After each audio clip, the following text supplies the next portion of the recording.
Welcome back to The Edge. YouTube is adding taggable usernames for everyone. Google helps out on first-party cookies for publishers. What does Google think about the rise in the use of AI-generated images? And we've got another berry blast. You're listening to news from The Edge for the week of October 10th here on Edge of the Web Radio. From the Edge of the Web studios, here's what we're looking at this week. Are we looking at it or are we reading?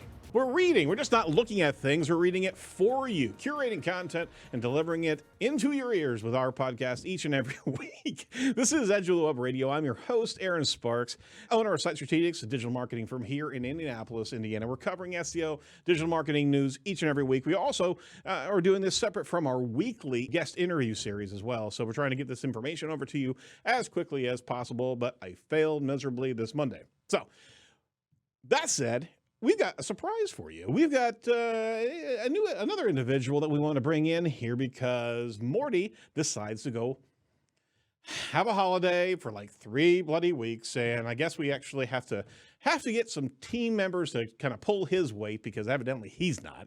So I want to introduce to you Andrew Optimisey, friend of the show, SEO consultant at Cambridge. Andrew, how you doing, sir?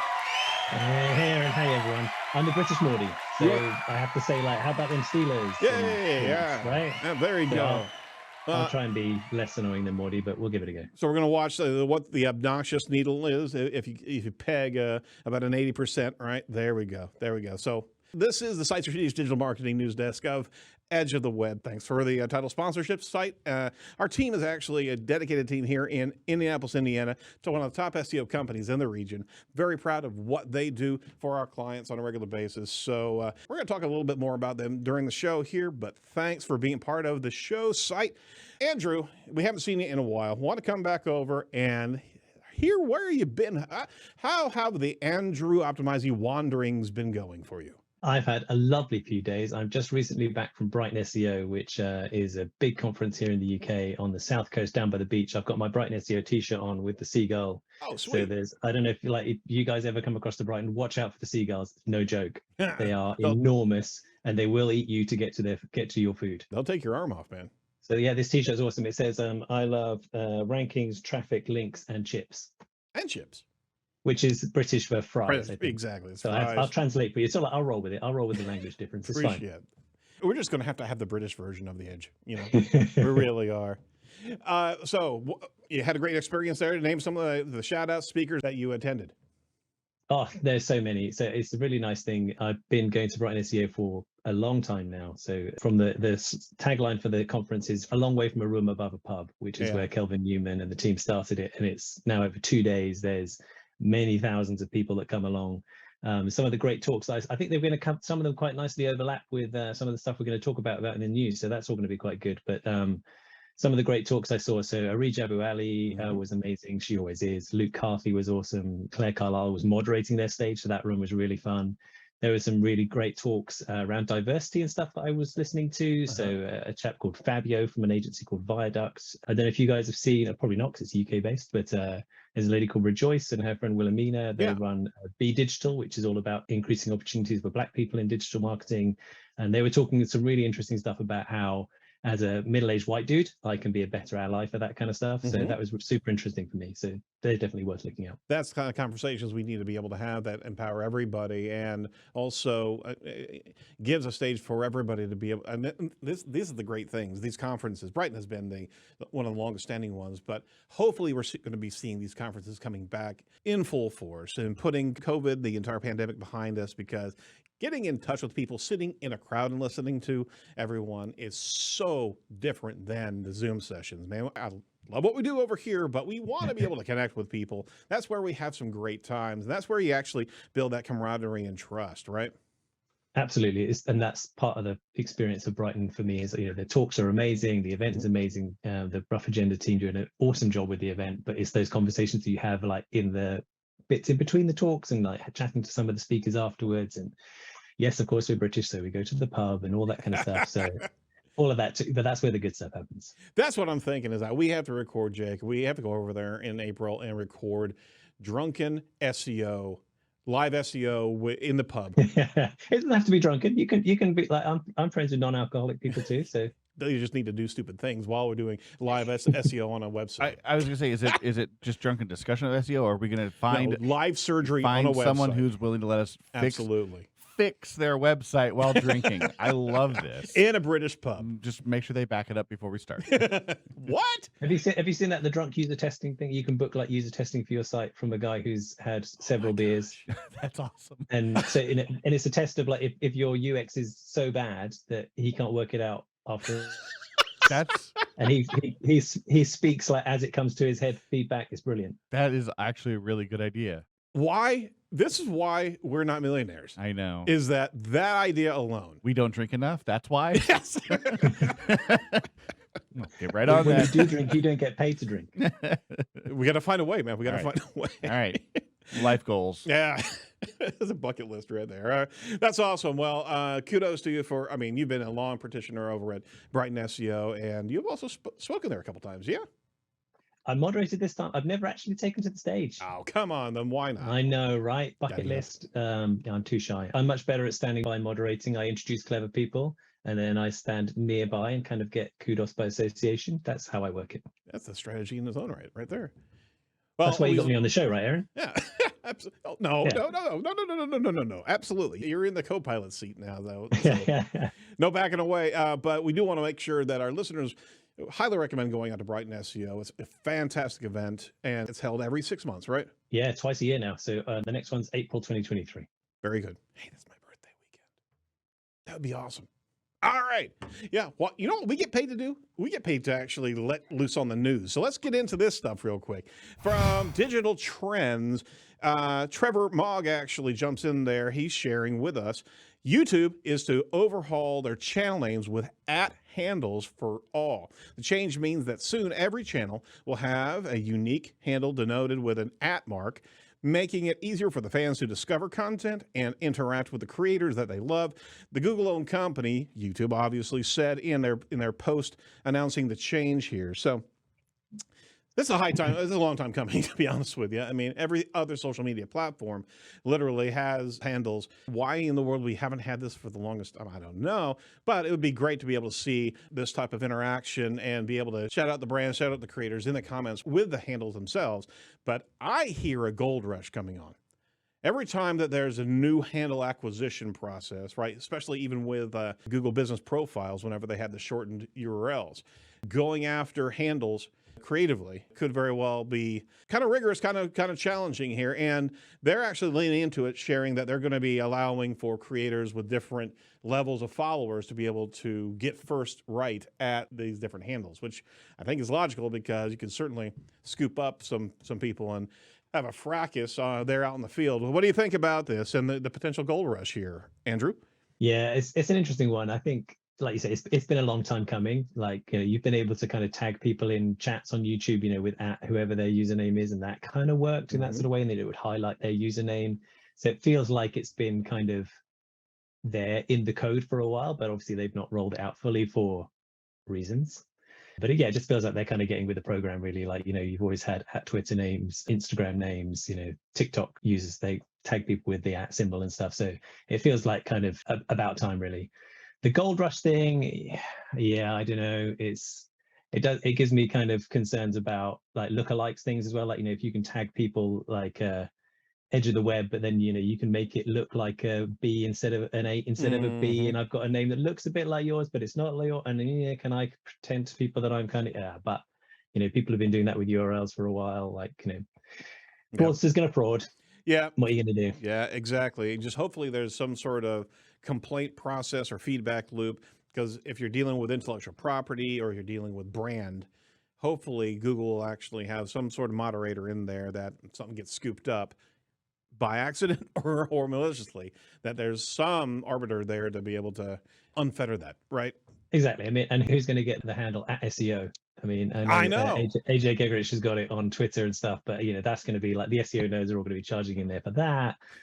There's always these things like then people that are going to park ones because they know it's some Marvel movie that's coming up, and that's it right there. It's always the fun bun fight, isn't it? It's like, right, there's a new Marvel movie coming out. It's going to be Doctor whoever it is. somebody's going to jump in there and grab the YouTube thing and then try and sell it back to them. But good luck, lawyers. Yeah, exactly. That's where they get paid.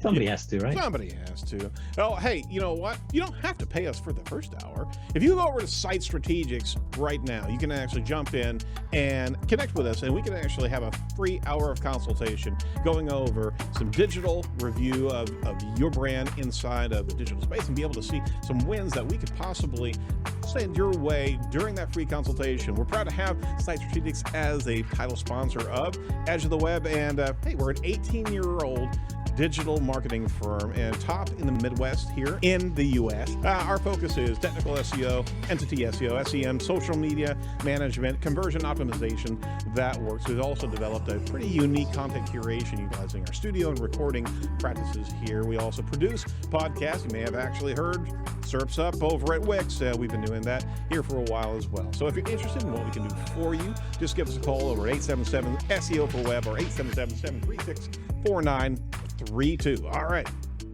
Second article on deck here from Nicole Farley over at Search Engine Land.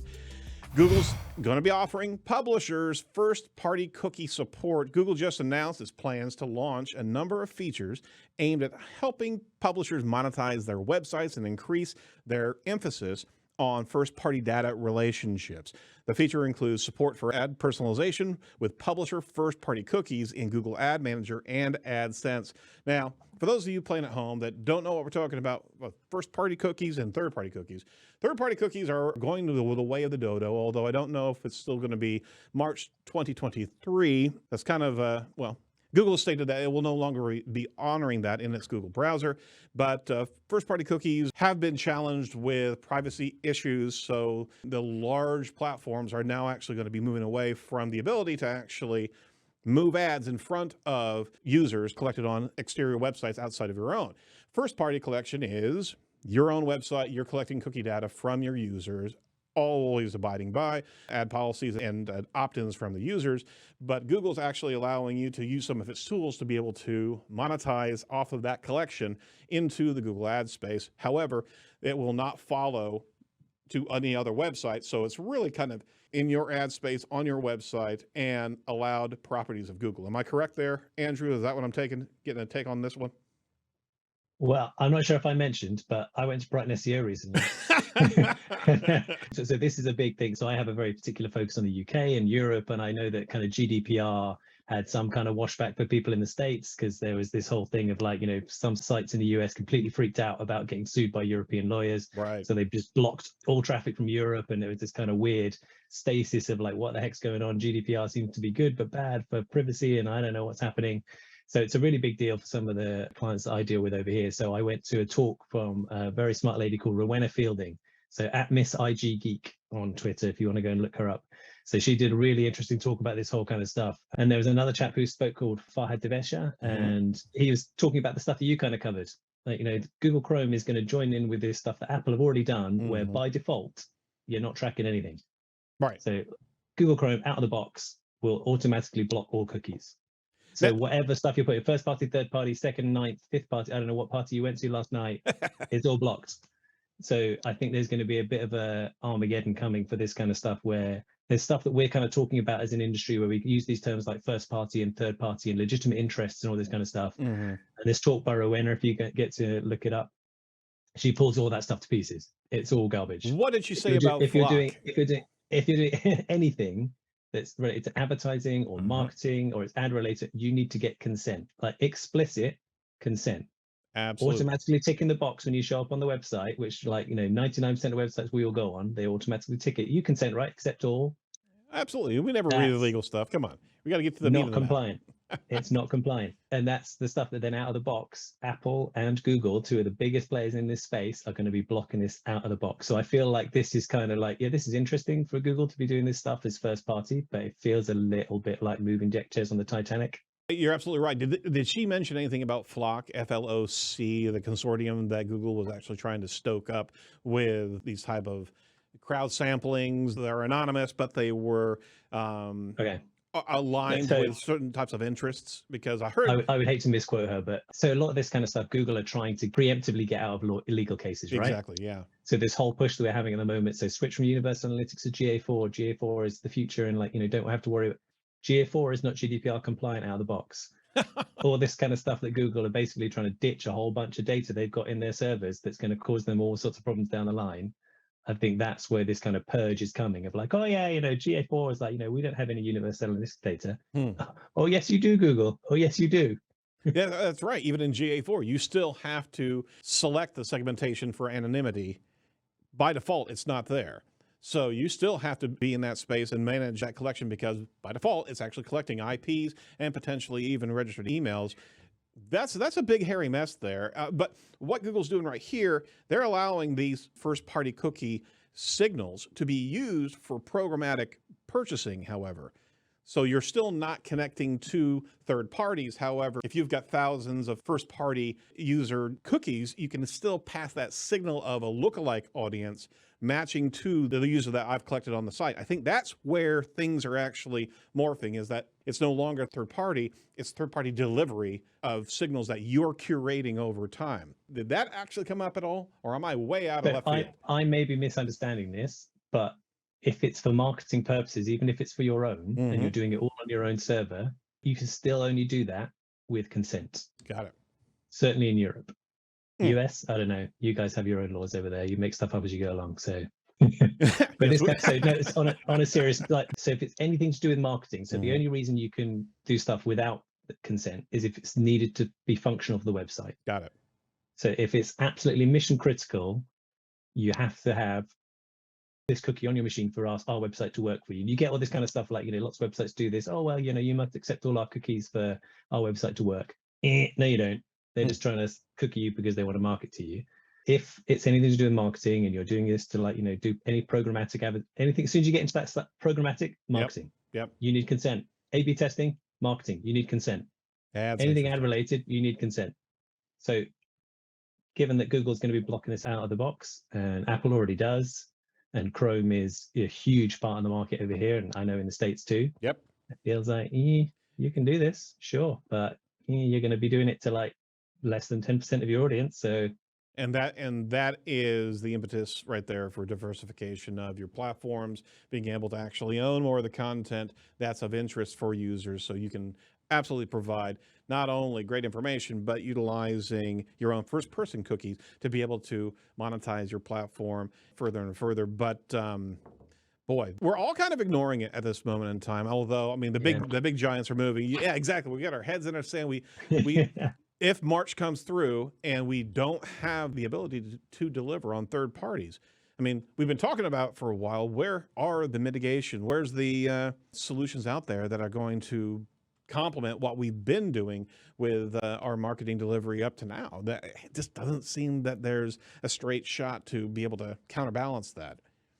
Particularly for the little guys. I feel like, so a lot of this stuff, like the solution for the big players is to do it all server side. So you can make GA4 compliant if it's all server side. So the issue with Google for a lot of us in Europe, certainly, is that it shares data with, I don't know if you know this, but Google's in the US. Right. So it's sending some form of data to the, and as soon as that data leaves Europe, you're not GDPR compliant. Sure. So as soon as you offshore it anywhere, so if you have it on a server that's in the UK or Germany or France or wherever it is you're based, you're all golden. Right. You start doing all this kind of first party cookie stuff, and that's all server and that's all server side. Great.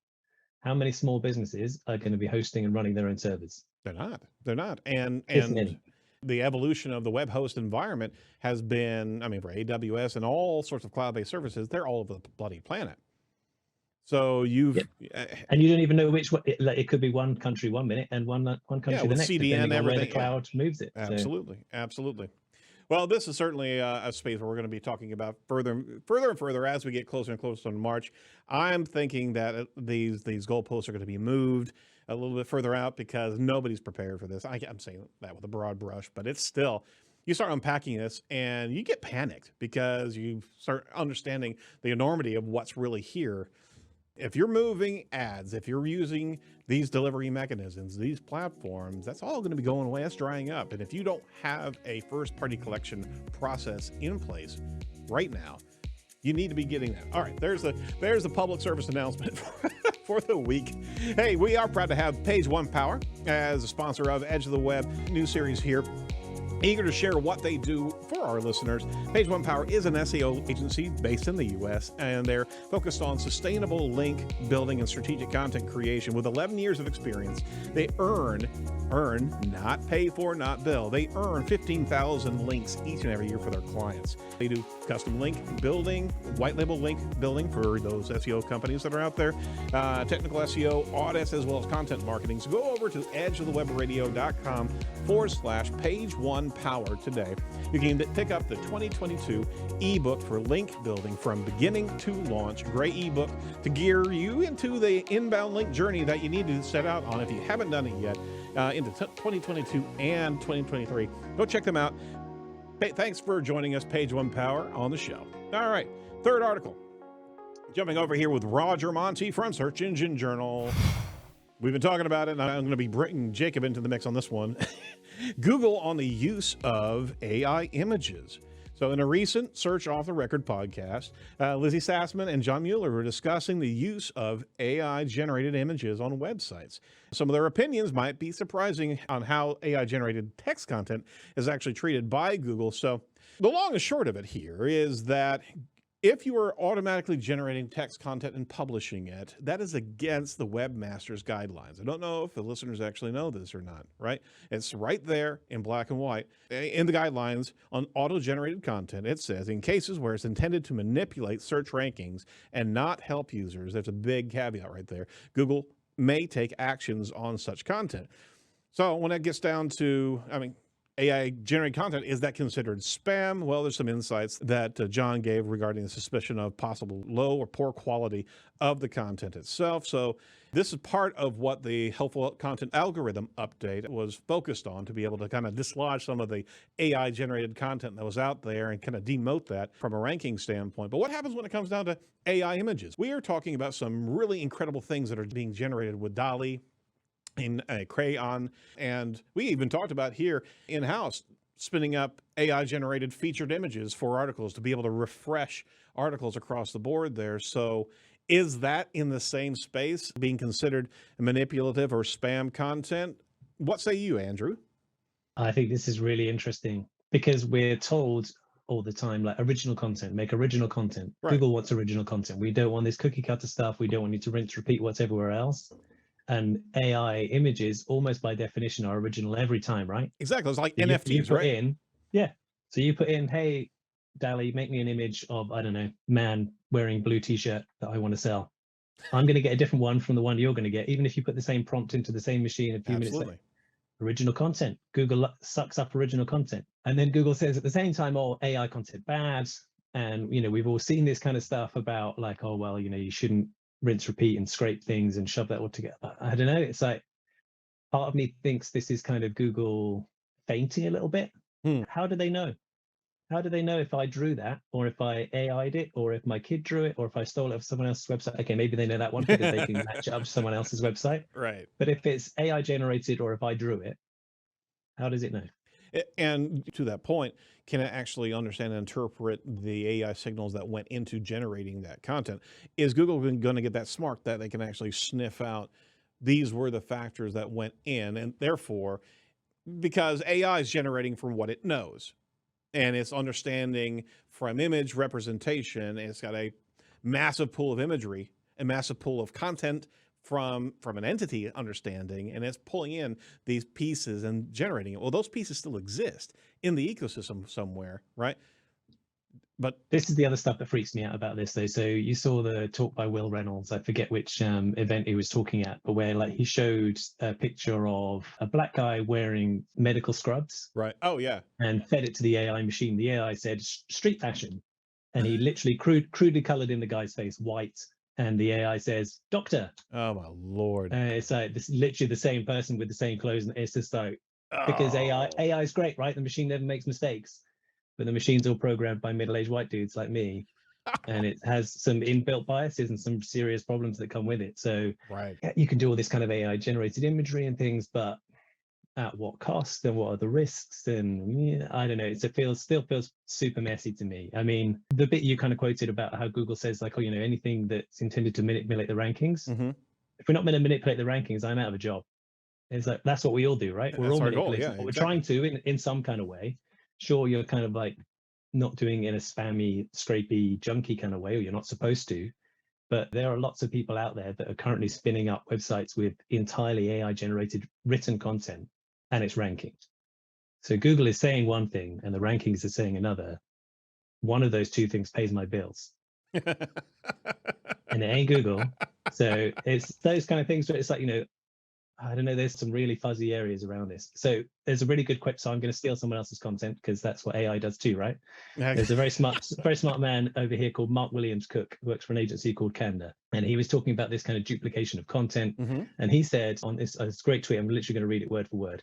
Because if I went to all of these websites and I learned all this data with my big meaty human brain, and I made a new page, is that content theft? Exactly. At what point does automating that task out of my meaty brain into a computer brain repurpose? At what point is that then research and not theft? Where's the So line? if I do it in my monkey brain, it's fine. Computer brain, not fine. How does Google know the difference? Well, isn't that all of history? Learning is an evolution of thought and just a history of the planet. Theft of one kind because you're standing on the shoulders of other people that have actually created content and structure and strategy and concepts. I mean, the whole thing falls down like a house of cards, right? Yeah. I mean, I love Mark and I hate Mark because I think, at one point I feel like I have this, I've got it. I know exactly what my viewpoint on this is. AI bad, scraping content bad, churn and burn this kind of bad. And then he asked really sensible questions like that would make really logical sense. You're like, oh, okay, now I have to reconsider everything I just thought. Because some of the AI is getting really good, right? We've seen this kind of stuff where, like, on fairly fundamental topics, the AI writes better content than a lot of human. I mean, yeah, you better believe it. I've read a lot of awful articles written by humans, and I've read a lot of pretty passable ones written by AI, and the AI is getting really smart and a lot better. And we're I think getting off track with the images to the text. I think there's a big difference in those kind of things too, but I think what has to happen is that the AI needs to teach AI. Right? What could possibly go wrong? I mean, now you're talking about getting AI generated AI. Yes. That's how you get Skynet. That's exactly how you get Skynet. Oh my gosh. So which one of you is going to be John Connor? No. Nose goes. All right. Well, I mean, this is also a very fruitful conversation, and there's a lot more here because Google's taking its stabs at understanding user-first content, helpful content. AI is in the space where it's not being helpful yet, but you better believe you get to put a few programmatic points in there of how to be helpful from. I mean, are we just talking efficiency at that point in time to be able to roll out content with a structure of helpful intent? And who's to say? And yeah, exactly. We're by and large probably terrible writers, and AI is going to be a much better writer for information. And the spelling's often better too. Absolutely. So I do think we're in the beginning of being marginalized as the sentient species on the planet. Okay, not going dark here whatsoever. Thanks a lot. Appreciate the rabbit hole there. All right, we got three Barry blasts that we want to go over real quick from Search Engine Roundtable. Barry Swartz over there at Search Engine Roundtable. Number one, Google tag ads tap coverage summary, ads and analytics, and CMS integration. So say that 5 times fast. Google has actually updated the Google tag, the new Google tag, to include new tap coverage summary and offering deeper Google ads and analytics and various CMS integrations. Google wrote, we're unveiling another set of capabilities that provide more visibility into your site's measurement coverage and simplify the setup. So tap coverage obviously is a mobile focused interactive element here. The new tag coverage, you can quickly determine whether your Google tag has been implemented on all of the web pages. You can use the tag coverage summary to see which pages on your website have actually had the Google tag installed and which identify pages that are not tagged. Oh, so it's not just mobile.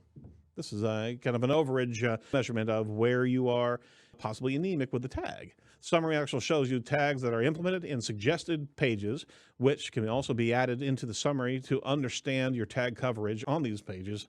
Also, if suggestions do not include all of your website pages, you can quickly add URLs by adding them or uploading a CSV file. Finally, you can also click the tag assistant icon next to each page to investigate whether your tags are implemented properly. That's cool. All right, so thoughts there, Andrew, in the tag coverage, kind of the oversight of, do we have you fully plugged into the Google brain? No, wait, yeah, that's probably it. Simplification and making things clearer and easier for non-techie dev people. Yep. Happy with that, great. Otherwise, I've got alarm bells going here because it goes back to the second story we talked about. Well, I'm just like, uh-oh. Yep. Google linking up other Google properties, all in the background. Don't worry, Google will take care of it. We'll just take all your data. This is not going to be a problem. Just sign here. You nothing to see here whatsoever. Yeah, nothing to see. You don't. I mean, there's some terms and conditions, but you don't need to read those. Don't worry about who is sharing your data with. It's all good. Just click the accept box. Excuse me, you don't have this tagged over here. I've noticed this for you. Can we help you out there? Just hit this nice big easy button. Would you like to take these recommendations inside of Google Ads? Yeah, no problem. Sure. Stick 5 zeros in the end of the budget. No problem. Go. It's going to be great. What could go wrong there? Yeah. All right. So enough said there. Moving on to the another article here. Google review guidelines have been updated to disallow discouraging, negative, or selectively solicit positive reviews. So Google has actually updated its Google Maps contributor guidelines to disallow anybody from discouraging or prohibiting negative reviews or selectively soliciting positive reviews for customers. How do they get wind of that? The line was actually added into the guidelines. You can see it on the show links that we sent out to you. If you look at the page over at Search Engine Land, he actually highlighted the actual new element here, right? So here's the deal, is that Google is prohibiting reviews that are, or I should say, they're not allowing the process of discouraging or prohibiting negative reviews. Now, what that means is there are some tools out there that you can send out to a consumer. Hey, how did we do here? And if they have like a 3-star or less, right? The response that you send back to them is not the Google property to be able to copy and paste to a Google review. They'll give you a different property because you have a logic in there that prohibits you from moving that. So there are tools to be able to help solicit, but there's also some conditional logic in there that, hey, we don't want to put you in front of our review list if you've got a negative review. So this is in fact actually specifically dialed in to those type of functionality plays there, as well as, secondly, selectively soliciting positive reviews, right? You should be asking for reviews, period, not have an impetus or a marketing strategy or a social strategy for focusing on positives with even a compensation connection there. No. All right, so that said, Andrew, good stuff here on the review front. You've talked about this before. We love Barry, but this needs a big not news. Colin's covered it in the article itself. It's like, this is already here, right? Yeah. Gated reviews and review gating and all this kind of stuff, that was not allowed anyway. I mean, I'm all for making the language more explicit. It's just like, right, it's super, super clear in the guidelines now. But if you were doing this anyway, is this going to discourage you? I don't know, probably not. But, there's some really smart ways that people have done this in the past. Like, oh, did you have a good experience? Click here. If you had a bad experience, please tell us, and your email will go directly to the CEO. So it's taking you off down an email route, but it just means absolutely damn sure you're not going to put your 1-star review on their listing. Exactly. Yeah, I mean, it goes to the CEO, sure, also in the trash. It's like, this kind of stuff is happening. It's like, I don't know. I find the whole thing, it's like, again, we're back to moving deck chairs in the Titanic. Google Business Profile at the moment is an absolute hot bin mess fire. It's like they've got way bigger problems than this. There's some awful things currently, like severely damaging businesses, and they're messing about with changing a few words which were already in there to a few different words. Yep. Yay. Go Google. Corey Goober actually jumped in on the comment on that particular page. He says, nearly all segments reflect EAT-related verticals, such as disinformation, impersonate, or discouraging. Again, not really news on this front because reviews have been just lambasted and manipulated and spammed out of existence here. Is this really EAT? Is this a really EAT factor, or is this just CYA as opposed to EAT? That was fun. Yeah, all right, never mind. Good acronyms. Last article on deck here. Google Ads. I did this for you. Google Ads to update UK financial services policy update to crack down on fraud. Google announced it's cracking down on one more financial fraud in the UK by making updates to its UK financial services policy that will go into effect in December. Google said, we're announcing a significant additional measure to protect both consumers and legitimate advertisers in the UK. You can read the summary there, but basically in December 6th, 2022, Google Ads UK financial services policy will be updated, and full enforcement of the policy will begin January 16th.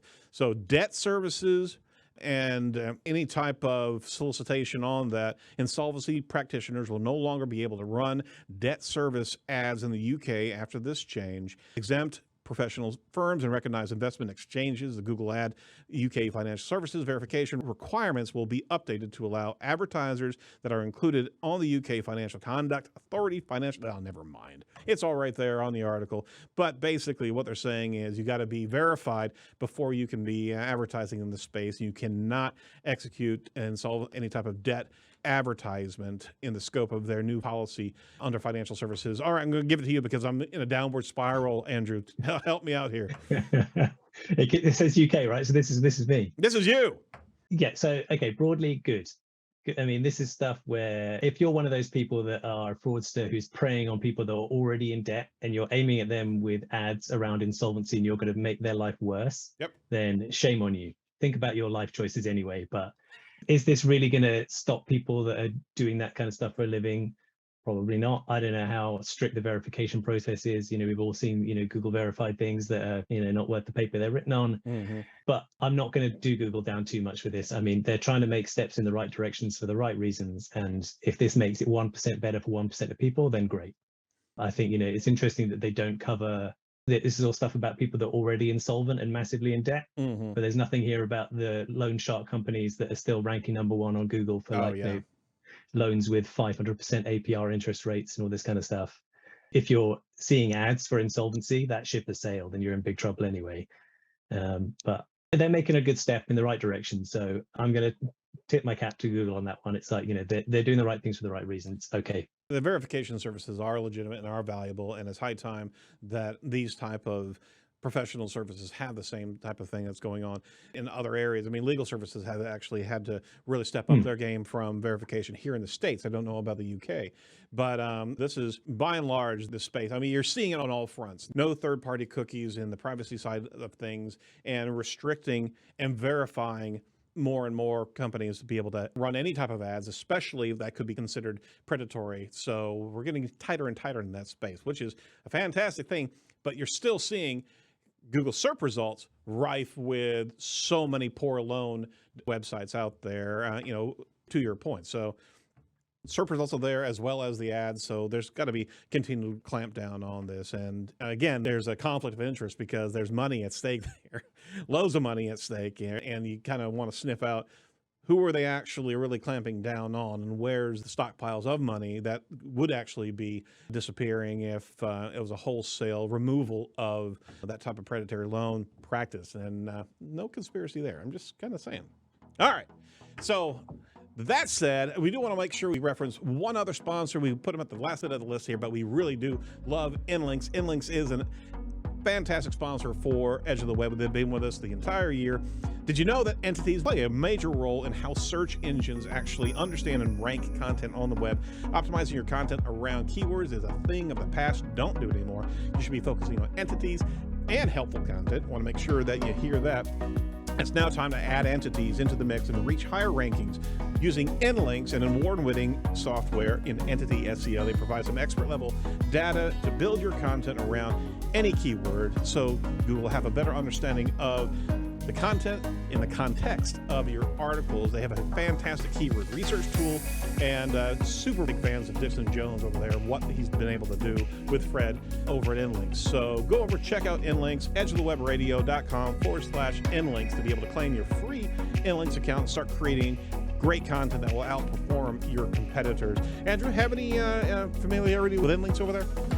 I'm lucky enough to have met Dixon a few times. He's a very smart man who makes my brain hurt. It's like, they're building good stuff. When they try and explain it to you, it makes your brain hurt. Absolutely. I flatter myself I'm moderately intelligent, but wow, some of the stuff they do, it's genuinely really good. It's really good. They actually, not just saying that because they're your sponsor, but genuinely, it really is super interesting stuff. Fred, the CTO over there, Fred Laurent, I believe, rolled out for the EU a analysis of trending topics per politician there that they're actually communicating on Twitter, and then their change of messaging over time on Twitter. What an incredible tool to be able to track down your politician. Hey, you said this back here, but now you're saying this. And it's an entire inventory of all politicians, regardless of political stance. So it's a pretty cool function over there. The stuff that they are doing with, big data and making it super usable for people that are not quite as smart as them, like me. It's really cool. It's neat to be able to see what they come up with, and they're constantly innovating. So anyway, go check them out. Final thoughts. Leave it to you here, Andrew. Thank you for jumping in at last minute notice. I do appreciate it. We got to have you come back around more and more so we can break away from Mortydom, because it does really hurt after time. But final thoughts for what we're going into. I mean, we're going into the holiday season in SEO, sir. Have a happy holiday. Try not to worry about your rankings too much, and come to Brighton in 2023. Mic drop. There we go. That's it. Thanks so much, sir. Thanks for joining us on Edge of the Web this week. And hey, we have Olga-tober part 2 coming up here. Olga Zarzenska, our second of 3 interviews with Olga. So check that out this week. Be sure to like, comment, and subscribe to our YouTube channel. And hopefully we'll get a handle here soon. It's going to be Edge of the Web or Edge Web Radio. We're going to try to grab a hold of it as soon as they'll let me, because I tried it. They won't let me yet. But from all of us over at Edge, thanks a lot for listening. Stay safe, stay well, and do not be a piece of cyber driftwood. We will talk to you next week. Bye-bye.